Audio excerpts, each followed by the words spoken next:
There's order here. It is time for expert. It is time for expert. Omingo Magara nimesikia amekasirika. Tutaangalia maneno ya Omingo Magara. Now, let me quickly address these questions because I've been told tutakuwa na round nyingine, si ndio? Sasa Bakari SG ameuliza, what plans do we have in place to do public participation? First, wacha nianze na admission that the way we have conducted public participation before has left the bigger segment of our society because it was more formal, more academic, too professionalized. Yet tuko na watu wengi hapo chini ambao wako na maoni tofauti, lakini kupata nafasi ya kuengage na sisi imekuwa shida. Kwa hivyo, in this coming budget, we will try as much as possible to make sure that we engage you in a more informal manner, like we have just started here at the Jivanji Garden, so that we don't speak only to some elites somewhere. We put meeting at KICC and only elites come to give their views. We must devolve this public participation and we must also engage at informal levels. Now, opposition leader has asked me that there were austerity measures that we are putting in place and then they have seen choppers. To be honest, we have not adjusted any money for public transport or upwards, nothing. The issue that I saw in the media was that there was an advertisement for chopper services. You can advertise for any service in government. That does not mean we are taking that service. Because for any government service, it must be competitively tendered for. Now, on the issue of choppers, let me be candid. You know, there are also some politics that we play at our own levels. Don't think everybody loves Mbadi. Not everybody loves me. And that is the nature of politics. I have used chopper before on 3 occasions to government functions. Number one, I have just talked to you about going to Tana River. I left Nairobi after meeting at the State House to go to Tana River and back.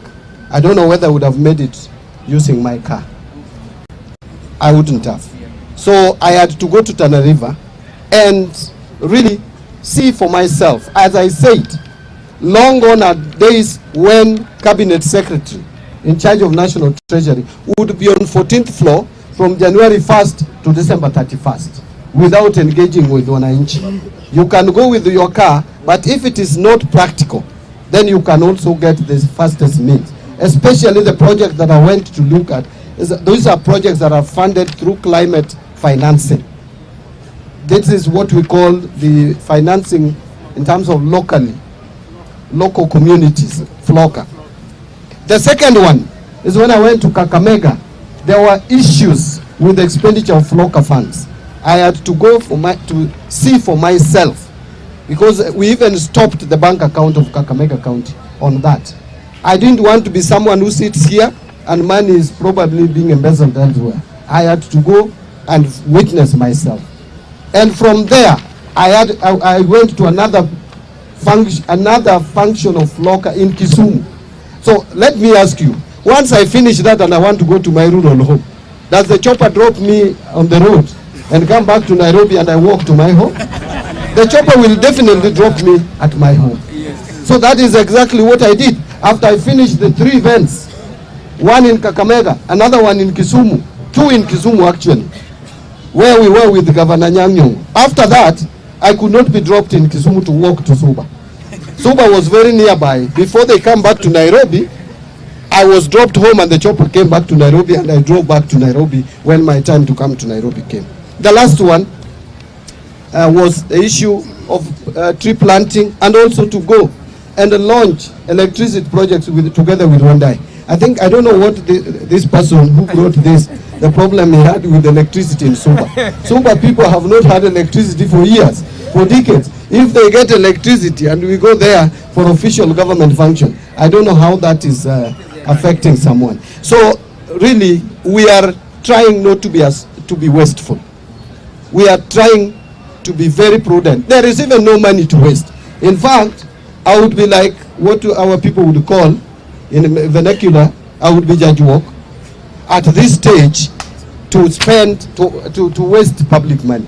It is not there. I've been saying, hata kama ni kuiba, mmeiba ya kutosha, pesa hakuna ya kuiba saa hii. There is no money in this government to steal, I will tell you. Unless you now just want Kenyans to die.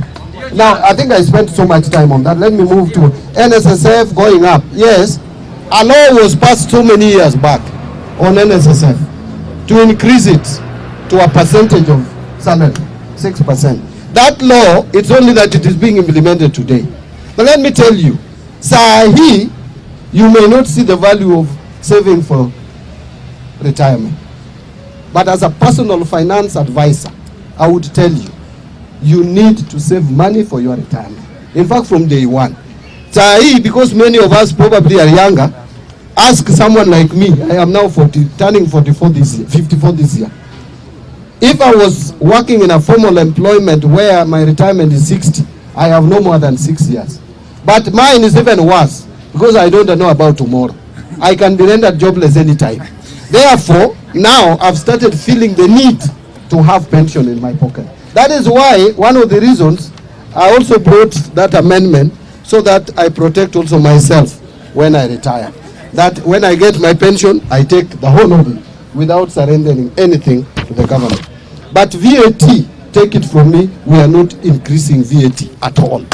Actually, the finance bill of this year may not have any tax adjustment upwards in terms of rates, which are we cannot overtax Kenyans anymore. We have reached a limit where we are saying no more space for taxation, especially on employment income.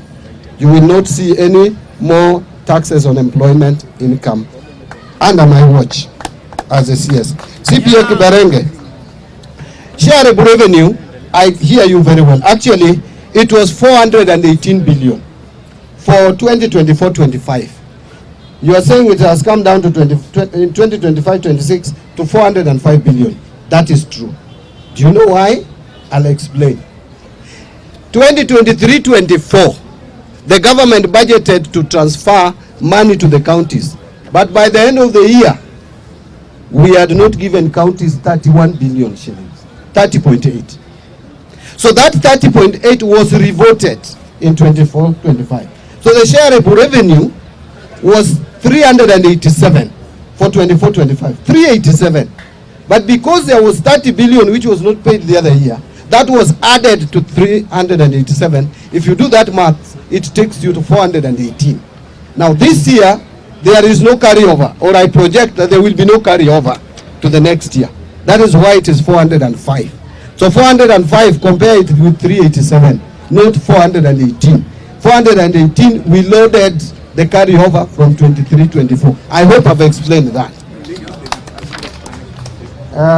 So I am not killing devolution. I'm a student of devolution. Remember, I am chaired Orange Democratic Movement Party for over 10 years. Party that believes in devolution from morning to evening. I would be the last person to go to Treasury and fight devolution. Ask governors. They will tell you if there is a friend of devolution who they have experience. It is John Mbadi. Since I came there, I have made sure that there money that goes to counties is released. And we started releasing even before the law was passed in Parliament to share revenue. So I am a supporter, a strong defender of devolution. Mike, I will take up this and discuss with the CS in charge of MSMEs, because his proposals on what to fund come from line ministries. So money that is meant for giving to groups should come through that ministry. Miss, I think Makolande, you have talked about 3 R's, and I agree with you that reform, the recovery of the economy we are trying to do. Reforms in the financial sector, yes, we are trying to do that. In fact, we are implementing e-procurement to date, which has eluded us for years. We want to delink procurement officers from procurement process, remove human influence, so that people can see, you can tender in a more transparent manner. That will save us a lot. But then you asked the relief to the unemployed. Yes, we must do much more.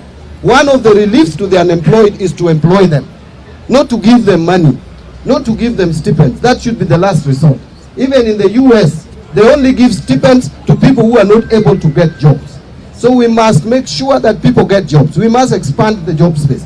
You can only expand the job space by targeting those sectors which can create meaningful and reasonable jobs. Apart from the housing, which is ongoing, we need to work on manufacturing sector.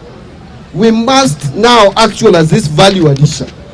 The agriculture sector, the leather industry, the apparel that industry, we have the tea sector, we have coffee sector, all these sectors, and we must make them appealing to the younger generation, the Gen Zs. You know, Gen Zs will not go to the garden the traditional way, to the shambas the way we used to. So you have to make agriculture and farm work more appealing. And that is what the government is going to work on in the coming budget, to align it to agriculture, to align it to construction and, mining industry. There were only two sectors which shrank or contracted in last year, which have slowed our economic growth. One is mining and minerals. The second one is construction. Construction is because of the stalled roads projects, and also because the private sector is not able to get money from the banks, and therefore we have slowdown in construction of houses from the private sector. From the public sector, yes, we have seen a surge. Now we must give money to mining ministry, which is under Joho, and we must give money also to the contractors, the road contractors, and we must lower interest rates so that private sector can borrow money and get back to work. I think I have only one more to address. You wanted to know about tax evasion. Tax? Because we might not get the mic to talk. Tax evasions, we understand there are families that have evaded tax since Kenya was created. We want to know what you are doing about it. Yes. Without targeting specific families, because that will really political. Yes, that will be political. I don't want to get there, but I will tell you, Kenyans, a lot of Kenyans, and very rich ones, are evading taxes. Yes. You know, and the doctors will forgive me. Let me tell you, even some of the doctors who treat us, they look at your mouth like this, whether your teeth is well arranged, and you pay thousands. Do you know personal income tax coming from such people is the lowest? Arrest them. Is the lowest. But again, it is shouting arrest. But if you mechanize, if you militarize tax collection, you will not realize your objective. So what we are saying is the starting point is to have a system. And the chairman is here. They are developing a system how to see. In fact, I've been saying we will be seeing you wherever you are. We see you, then we call you for a conversation. We have already seen you. You are not paying some taxes. Can you tell us the plan now you have with us to pay it? But I would agree with you. There is a lot of tax evasion in this country, and people who should be paying taxes. It may be some families, some other families, and other families, and other families. And if we are honest with ourselves, some of us come from families where they own rental houses. Rental income is the most abused. Only 17% of what we should collect, we are collecting. So some of you, including myself, who have rental income, please do soul searching. Do soul searching. After you have do soul searching. Are you paying us? Are you paying us the tax? You know how much should be taxed, isn't it? Two quick ones. If you have zero money in your pocket, then you can't buy. I think I was just responding to. It's the same thing that I responded to. And it was asking what to do to put money. To put money in people's pockets is we must manage this economy, to expand it, to create jobs. That is the starting point. The moment we create jobs, we will put money in people's pockets. This idea of having a few of us and then black tax too much is not very healthy. That's why everybody is complaining. You know, I am Mbadi. If I personally, I can feel the pressure, and I'm earning about $1 million, and I feel the pressure. That is before tax. Usifikiri hiyo ninabeba. Sibebi hata mimi I'm crying over housing levy, but my cry is lesser compared to you, because you a shilling for you is of more value than a shilling to me. Do you understand me? If today you are given 10,000 and I'm given 10,000. The effect it has in my life is lesser compared to you. Me, I will take 10,000 and go and have lunch with it naisha. Where you can use it to feed the whole of your family for a month. Exactly. That is the difference. So we must appreciate that there is diversity in our nation, and we have this conversation like the one we are starting. How do we support people practically who are down here? So thank you very much for that. I think now. One thing, yes. While you are, don't yes. go away. Stand there. Yes. So when you soul search, there is tax amnesty.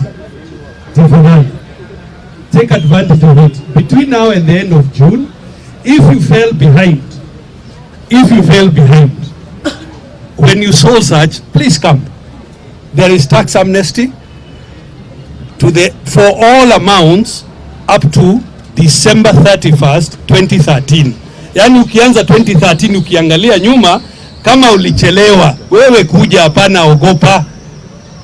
Tayari waziri na bunge na rais wakapitisha sheria so that we give you amnesty on penalty and interest. Sasa jameni.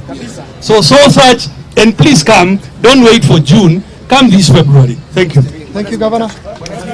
Now, I know I'm very much aware that each and everyone would admire to talk.